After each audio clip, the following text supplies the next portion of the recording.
Mass director puri Jagannadh లైగర్ తర్వాత కాస్త విరామం తీసుకున్న సంగతి తెలిసిందే. విజయ్ దేవరకొండ, అనన్య పాండే జంటగా నటించిన ఈ మూవీ బాక్స్ ఆఫీస్ వద్ద ఆశించిన స్థాయిలో కలెక్షన్స్ రాబట్టలేదు. కానీ విజయ్ నటనకు మాత్రం మంచి మార్కులే పడ్డాయి. ఈ మూవీ తర్వాత కాస్త బ్రేక్ ఇచ్చిన పూరి ఇప్పుడు సోషల్ మీడియాలో తిరిగి యాక్టివ్ అయ్యారు. తాజాగా పూరి మ్యూజిక్స్ పాడ్కాస్ట్లు మళ్లీ ప్రారంభించారు.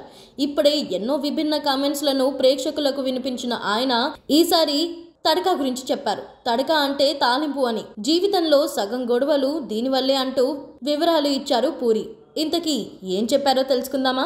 మనం ఒక మనిషిని ఇంకో మనిషి దగ్గరికి ఏదో ఒక పని మీద పంపిస్తాం. అతను తిరిగొచ్చి ఏం జరిగిందో చెప్పాడు. అవతల వ్యక్తి ఏమన్నాడే తప్పితే మిగతావన్నీ చెబుతాడు. ఏం జరుగుతుంది అని అడిగితే మంచి రోజులు కావు, నువ్వు ఎంత చేసినా మంచి ఫలితం ఉండదు. అతను అలా మాట్లాడడం నాకు నచ్చలేదు. నువ్వు ఎంత చేసావు, అతనికి 4 డబ్బులు వచ్చేసరికి పొగరుగా మాట్లాడతాడు. నేను కాబట్టి ఊరుకున్నా. వాడి మాటలు వింటే నువ్వు కొడతావంటూ చెబుతాడు. ఇదంతా కాదు, ఆయన ఏమన్నాడో చెప్పు అని గట్టిగా అడిగితే డబ్బులిచ్చి పట్టుకెళ్ళిపోమన్నాడు అంటూ తీరిగ్గా చెబుతాడు. అక్కడ పెనంలో ఉన్నదాన్ని ఇక్కడికి తీసుకొచ్చేలోపు తాలింపు వేసి తీసుకొస్తాడు. తాలింపు అంటే తడక. జీవితంలో సగం గొడవలు దీనివల్లే వస్తాయి. జరిగింది సూటిగా చెప్పారు. అసలు విషయం చెప్పకుండా తమ అభిప్రాయాన్ని చెప్పి అవతల వాళ్ళను విలన్స్ చేస్తాడు. తాను ఎలా ఆలోచిస్తాడో మనల్ని కూడా నెట్టేసి తన మనసును మొత్తం పాడు చేసి పారేస్తారు.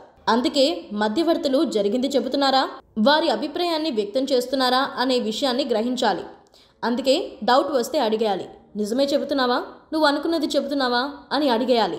ఆ మధ్యవర్తులు ఎవరో కాదు, మనమే. అందుకే ముందు జరిగింది మాత్రమే చెప్పాలి, అన్న మాటలే చెప్పాలి. ఆ తర్వాత అడిగితే మీ ఒపీనియన్ చెప్పాలి. ప్రపంచంలో రోజు ఈ తడక వల్లే గొడవలు జరుగుతుంటాయి. అందుకే జరిగింది చెప్పడం ప్రాక్టీస్ చేయాలి. ప్రతి ఒక్కరూ తడక స్పెషలిస్టులు. తడక లేకుండా ఎవరు ఏ విషయం తీసుకోరు. మన వరకు చేరే ప్రతి వార్త తడకపై తడక. 5 తాలింపులు అయ్యాక మరో వ్యక్తి జీడిపప్పు వేసి అరిటాకులో పొట్లం కట్టేసి ఇస్తాడు. వాసన చూసి బాగుంది అనుకుంటాం, కానీ అది నిజం కాదు. అందుకే ఎప్పుడైనా జరిగిందే చెప్పాలి. జాగ్రత్తగా ఉండండి, దయచేసి తడక తగ్గిద్దాం అంటూ చెప్పుకొచ్చారు పూరి జగన్నాథ్.